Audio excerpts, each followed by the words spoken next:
Hi, my name is Lindy Jung. I am a soon-to-be published science fiction and fantasy author. My debut novel, Mothsblood, a dark academia adult fantasy, comes out fall 2026 in the US and UK. Welcome to this conversation, I guess. So this is going to be more of like a sit-down, casual chat, very much inspired by the amazing Lindsay Puckett's coffee chats, which I will link below. I'm gonna call these honest author chats because as I have been figuring out ways to share my publishing journey with you guys, as I'm going through it for the first time with my debut novel, I've realized that it's not always feasible to tell you guys about what's happening in terms of publishing as they're happening through vlogs, if that makes sense. I don't know if it does, but basically I came up with this idea to do a semi-regular sit-down chat to give you guys publishing updates as they come up, to kind of talk about a central topic in publishing or writing or anything that comes to mind as I'm going through this process. I don't know, just to like catch up and have a good time and hear where you guys are at, because I love interacting with y'all in the comments,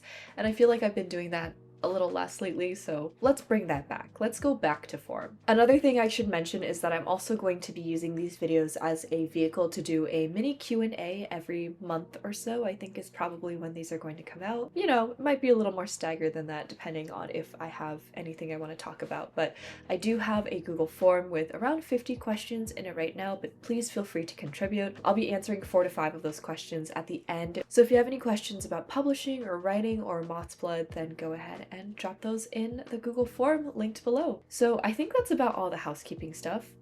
Like I said, this will be a pretty casual chat, but I did want to give a really big update, so I guess we're in the update section. My book sold in the UK at auction, and I do want to talk mostly about the auction experience in this video because I found that so interesting and so singular, and honestly I don't think it's very likely that I'll go through that again. But yes, I did go to auction, which was something I never expected. I'm so happy I sold to the UK. I've been getting asked if the book will be available in the UK, and now I can tell you guys that yes, it will be available at the same time as the US release. Another little update is that I am traveling quite a bit in May. I mean, that's not so much publishing related, but yeah, I have some fun trips planned for my little break from school before my summer semester starts. Sadder update is I don't want to get too into it, but I have been having some health issues. I think they are very linked to stress, just that like physical exertion of kind of how I've been living my life the past couple months. So I think I'm gonna take like a little bit of a step back from YouTube, kind of deprioritizing it, especially because I have not really been able to draft my new book. I have not written at all in the past couple weeks since I turned in my Mothsblood revision, and that is upsetting to me. Like, I want to write, I want to finish this book. I just really need to focus on school for the time being because I'm getting to the point where like I have to turn in a portfolio, I'm wrapping up student teaching, and just all this stuff is coming together, and I just want to finish it and get it out of the way and then work on writing, and then YouTube is kind of like my third priority. I'm not going to be gone completely, just giving myself a little bit more time and space. Let's talk about the topic of the day, which was my auction experience. I don't even know how I'm going to start this. I have some like notes written down because I had to go back and look at my email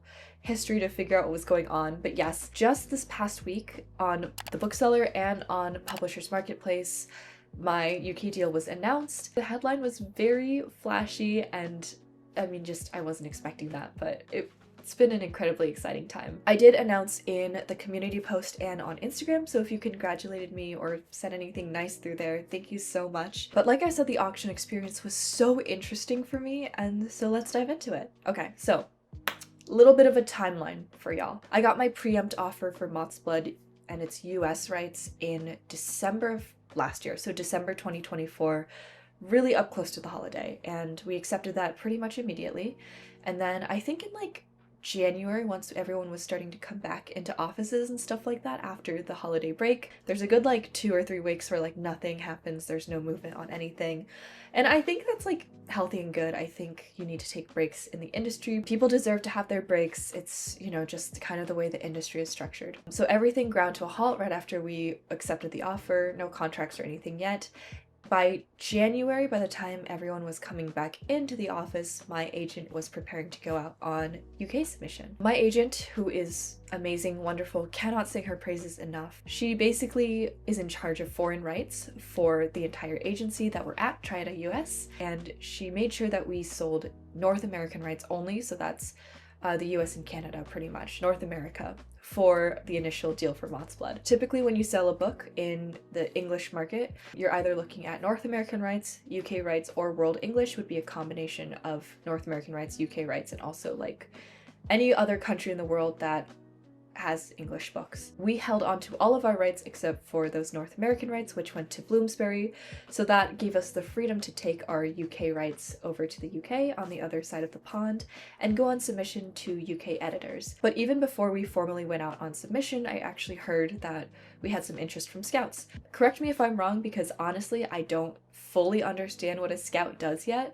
but it seems like they are kind of third parties, or they're affiliated with a certain publisher, and these are people who read unreleased manuscripts and then potentially kind of like recommend them to editors they think would be a good fit. Not quite like an agent, because they aren't representing the author, they're working for publishing houses to kind of like scope out material that would be good for that publishing house. I've had it explained to me like 1,000 times.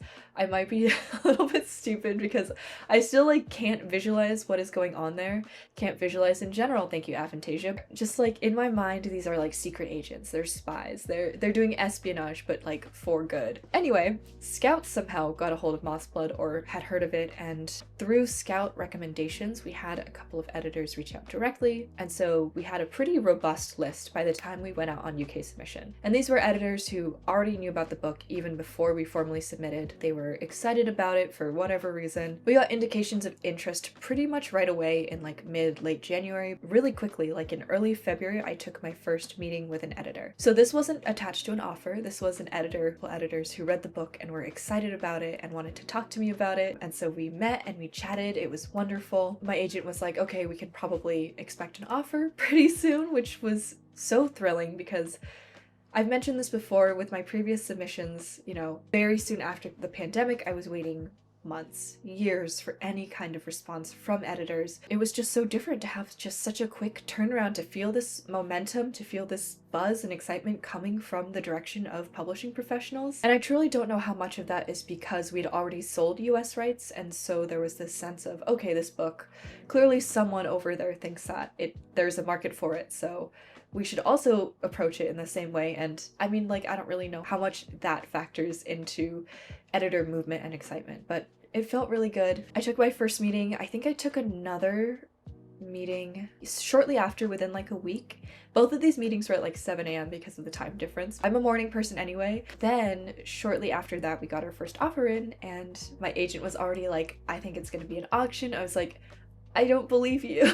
I'm so skeptical. I'm kind of like an expect the worst person, but I was like, no way it's gonna be an auction. Like, surely I've just biffed one of these editor meetings and they're not gonna be interested, or they're gonna back off for whatever reason, like budgetary or market climate. Anything could happen, right? Anything can happen in publishing. But my agent was like, no, I think it's going to be an auction. Here is what we do in case it is an auction. She sends these wonderful informational emails that break down everything I need to do and I need to be aware of, which I so appreciate. Like, I love being told what to do in terms of like industry stuff, because I just truly feel like there's so much that goes unsaid. So I love how upfront and direct my agent is in those communications, and in terms of setting my expectations as well. So we had our first offer in hand early February. Once you get your first offer, that triggers the auction. An auction is basically when all of the publishers who are interested put in their best bids, so that includes the advance amount, you know, the rights layout, so how much of a royalty are you going to get, that's usually pretty set, so there's not much fluctuation there. For us, a really big like contracty kind of point was that we only wanted to sell UK rights, so any sort of favorable contractual terms would be the second thing. What I was mainly focusing on was marketing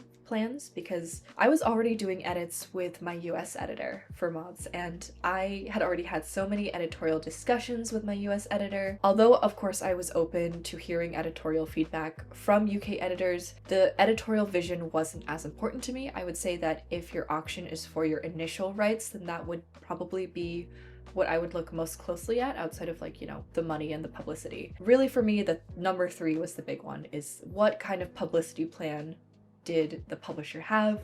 What were they going to do for Mothsblood to make it find its right audience in the UK? All of the imprints and editors who expressed interest, they were given about a week to kind of pull together what they were going to come to the auction with, right? In terms of terms and advance amount, and also the publicity stuff that we asked for specifically. I think it was about a week. My timeline was very fuzzy. It was like a wild month and a half for me. My agent sent all of the imprints and editors a specific deadline, a date. She was like, at this time and on this day, you're going to send me your initial offers. And we did something called a round robin auction. So she would go back around and be like, can you, you know, raise it to this, or can you improve it in any way? And they would keep going like that until we felt like we were finished, or until everyone dropped off and there was like a last winner or a clear winner. I think in this time period before the actual date of the auction, I also met and had calls with maybe one other publishing house or imprint, like an editorial team. You know, they were kind of figuring out if they really wanted to go for it with this auction, because an auction is kind of a big deal for a publisher to undergo. It's stressful, it's time consuming. Do you really want to allocate resources and manpower toward that process if, one, you're sure that you're not going to win, and two, you don't feel 100% confident and excited about the book? That was the vibe I got. I don't know for sure. February 18th rolled around. I was very nervous in the days leading up to this auction. I actually was at work, so it started in the morning, my time. So the auction kicked off in the morning, my time. I think it was the afternoon in the UK. I was at work, I was student teaching, and I feel so bad because that whole day I was basically useless. Thankfully, you know, I'm not the only teacher in the room because I'm a student teacher, but I was literally like sitting in the back just like watching my email, being kind of a gremlin about it and probably making faces. You probably noticed because you can like see my face all the time, but I'm a very, like, I have very expressive facial expressions and I also can't control them all the time. I think I'm very easy to read for that reason. I was just in the back like making these stunned and shocked faces as each new wave of offers came through. In total, there were about like 4 rounds of offers, so we had the initial offers come in. It was from 5 imprints, and Laura and I talked about like what looked good, what we could push on a little bit more and try to get a better deal for. She went around and talked to each of the people. Another wave came in. It just like kind of built up like that. They ramped up their offerings. I got pitch decks. So these were like beautifully curated slides of like, here's who we are as an imprint, here's the kinds of books we focus on, here's what we've been able to do successfully in terms of publicity and marketing, here's our plan for Mothsblood and why we like Mothsblood. It was so flattering. It was also very overwhelming because I kept having to like look at all of these different elements and compare and contrast, and honestly there wasn't really a single offer that I was mad at in any way. They were all so good. I was so excited about the imprints and like working with these editors and these marketing teams, truly. And I mean, like, it sounds like I'm complaining. I kind of am because I'm bad with the decisions, but it really was just like having to choose between so many good things it was tough. And ultimately, although my agent was very wonderful, we were on the phone a lot that day and she guided me and kind of like gave me her input.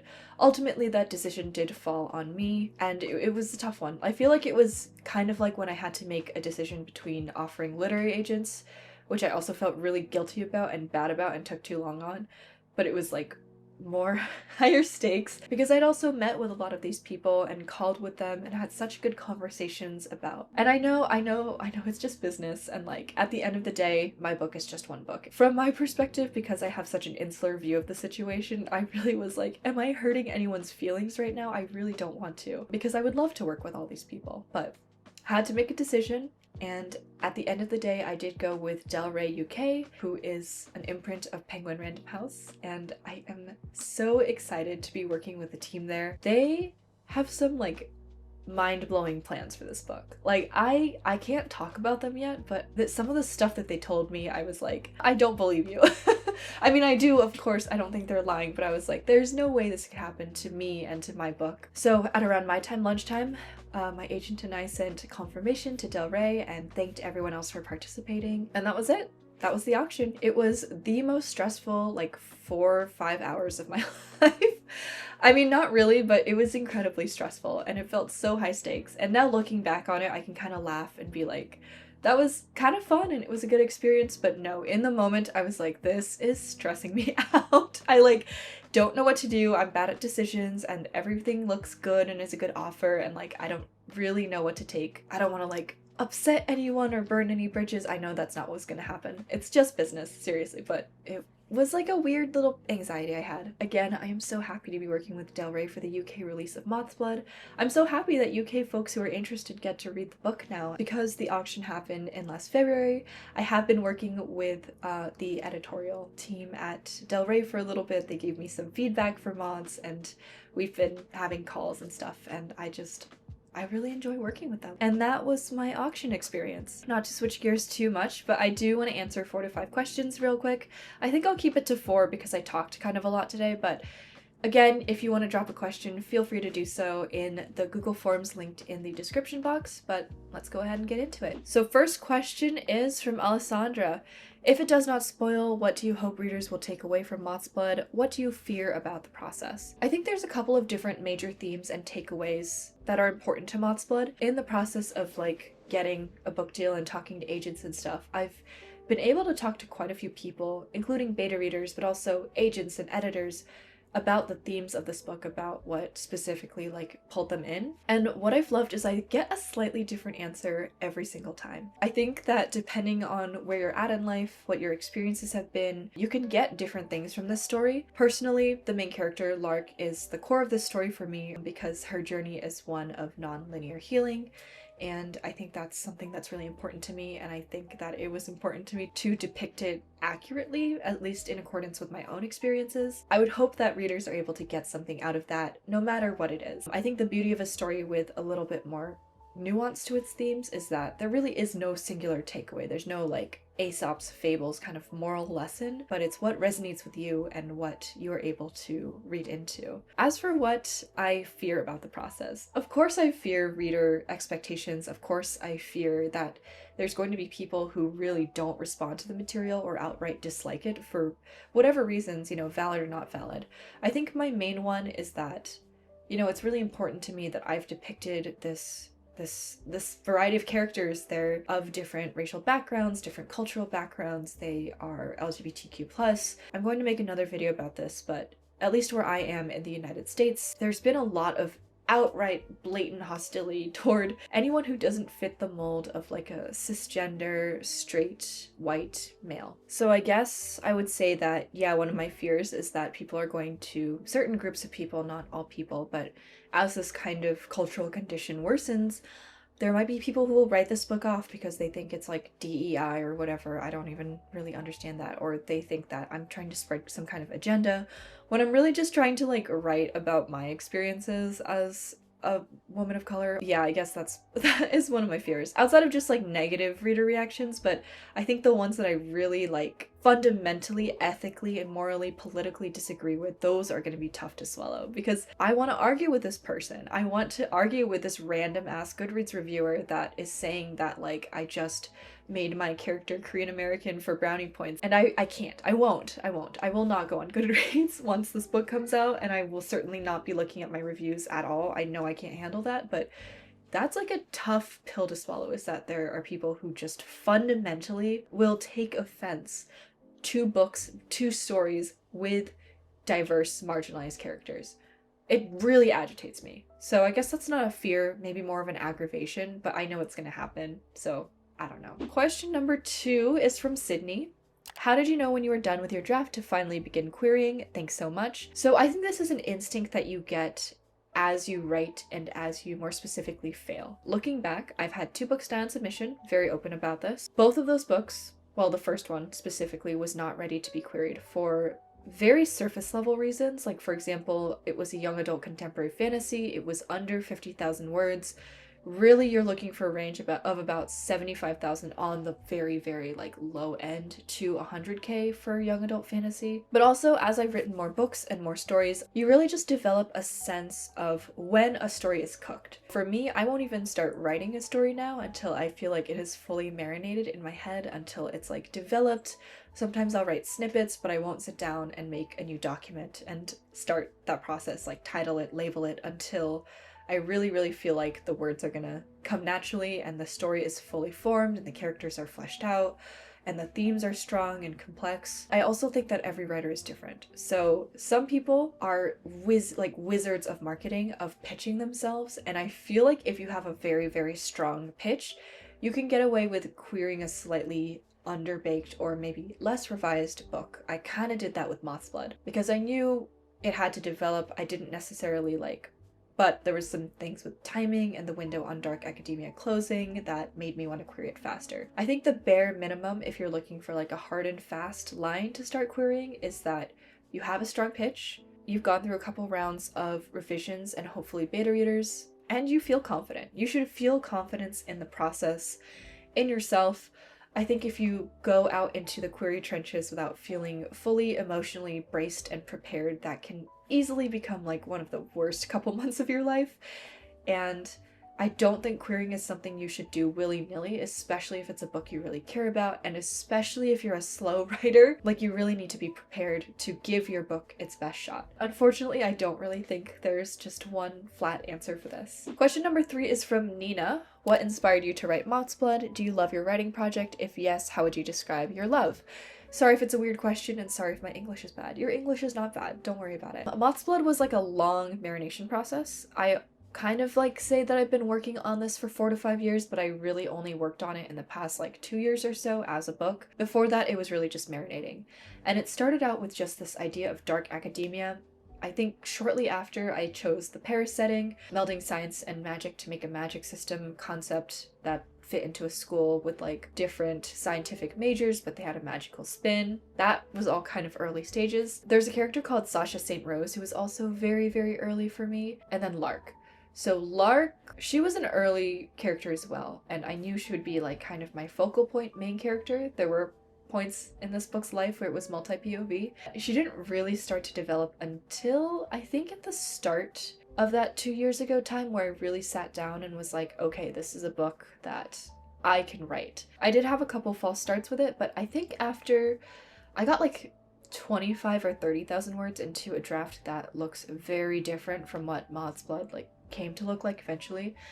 After that, I was like, it's not working, scrapped it, sat down, really thought about Lark as a person, came up with her backstory, really fleshed that out a bit more, and then the story came to me. So really the whole writing process, drafting process, did not fully kick off until Lark was a complete character. And yes, I do love this project. I think it was such a big learning project for me. I learned so much about craft, about my sensibilities as a writer, about theme and character, and just kind of what I want to write for the rest of my life and how I want to write for the rest of my life. I feel like this was the first time I wrote a book and felt like a writer and not someone who was faking it. I really felt like I knew what I was doing, and it was very intentional, and it was very fun and also uplifting, or I guess the better word is cathartic in a lot of ways, to put this story into the world. This book means a lot to me. Question number 4 is from Miriam. How many publishers did you submit your manuscript to, and what is the most cruel advice you would give to someone who is thinking of submitting their manuscript to publishing houses? So I didn't submit my manuscript personally. It was my agent who did that. In the United States publishing market, there is only a very small number of adult science fiction and fantasy imprints. So the big ones would be Tor, various aspects and branches of Tor, Orbit, Del Rey. Bloomsbury takes some science fiction and fantasy, and now they have Bloomsbury Archer, which is a specific science fiction and fantasy imprint, but they didn't have that before, and a couple others. Of those imprints, you can only submit to one editor. You get one shot at each imprint. But because Mothsblood takes place in a pretty close to our version of reality, because it's set in the real world, because it has these literary fiction elements, we also were able to submit to more of these upmarket spec fic, publish things that aren't 100% fantasy but aren't 100% literary imprints as well. So I think it was in the double digits. It was less than 20, but maybe around 15 for the US. For the UK, it was way more than I was expecting. It was 12 or 13, and the UK is a smaller market, so that's why it was more than I was expecting. So in total on both sides of the pond, it was somewhere between 25 and 30 imprints, probably. Don't quote me on that, but it was somewhere in those lines. But again, none of that was me. My agent scoped out those imprints, those editors, made decisions about who to submit to and when, and with what timing. None of that was me. I saw the list, I was like, okay, I don't know anything, so we'll just go with whatever you say. My past 2 submission experiences were both with the young adult speculative fiction, science fiction, fantasy market, and I hadn't realized how small the adult SFF pool was, because young adult is way bigger. You have a lot more options. As for my cruel advice for someone looking to submit a manuscript to publishing houses, I don't really know anything about submitting manuscripts directly. I do know that's an option for some publishing houses, but I just really don't know anything about that world.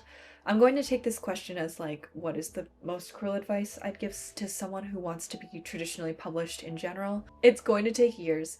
And you're going to fail. You're going to fail a lot. Even if you write one book and get an agent immediately and sell immediately for $1 million, there's still opportunities for you to fail. There's plenty of opportunities for you to not have a career after that initial buzzy deal. I truly, and this might be a controversial opinion for some reason, but I truly think that, like, except for that 0.00001% chance of, like, you are this unicorn author, I think authors need to worry about their craft before they worry about publishing. That is a mistake that I made. I wish I'd spent a little bit more time developing my craft and like learning about writing, not necessarily in a formal setting. I don't have a creative writing degree. I never studied it formally, never even taken a class, but like reading craft books, learning to analyze stories, practicing writing different things, exploring the short fiction market, writing a couple novels just for fun or just for practice. Like, I think you need to give yourself that time before you go jetting off in pursuit of publication. I think that if you watch content like mine, and yes, I mean, I try to be as upfront as possible and mention as often as possible that it took me actual decades to get to this point, but it is very easy to miss that messaging and see someone, you know, with that filtering of like social media or YouTube and be like, hey, this person wrote a book and got it published, so I can do that too. And like, yes, anyone can do that. I truly think that with enough tenacity, anyone can write a book that can get published. But to get to that point, I really, really do think that instead of romanticizing the life of a published author, you should just focus on your craft, on reading widely, on like improving your writing and storytelling in any way possible, before you even think about publishing. Like, that should be the final step. But I'm noticing more and more that it's becoming like an earlier and earlier goal for early career writers who should not be thinking about that stuff yet. Let me tell you, as someone who had these like big dreams of basically like getting myself out of being broke when I was in my late teens, early 20s through writing, that's just not going to happen. In order to make sure that you have a career that stretches beyond one book, you need to take this time before there's any publishing pressure on you to improve your craft and to make sure you're in that position to be able to write good books consistently. Not even good books, sellable, marketable books consistently. That takes time, and that takes skill development, and that takes learning and practice and reading, and there are no shortcuts. And at the same time, yes, I encourage people to be passionate about writing, to want to publish, to pursue that dream. I want to see those voices, I want to see those stories being told. But there's a big asterisk there, and that is that your dream of being an author, whatever that means, living that lifestyle, should not come before your interest in developing your craft. That's my spiel. It's something I've been thinking about a lot lately. So anyway, that is it. Thank you so much to the people who submitted questions. If you made it this far into the video, go ahead and drop a sunflower in the comments below. Thank you for coming to this chat and sitting through it. Let me know if you like these, because I enjoy them. I like a little bit of an easier to edit, lower stakes video where I can just sit and yap and just do my thing for a bit. I do have some topics lined up, but if you are interested in hearing about a specific topic in publishing or writing for like 15 to 20 minutes, then drop that in the comments below too. All of the relevant links, like the question form, the bookseller article with the Mothsblood UK deal announcement, all of that will be in the comments below. I cannot believe this is real. I can't believe that my book is getting published in 2 territories. That is so cool. And also, I'm pretty sure there's going to be 2 covers.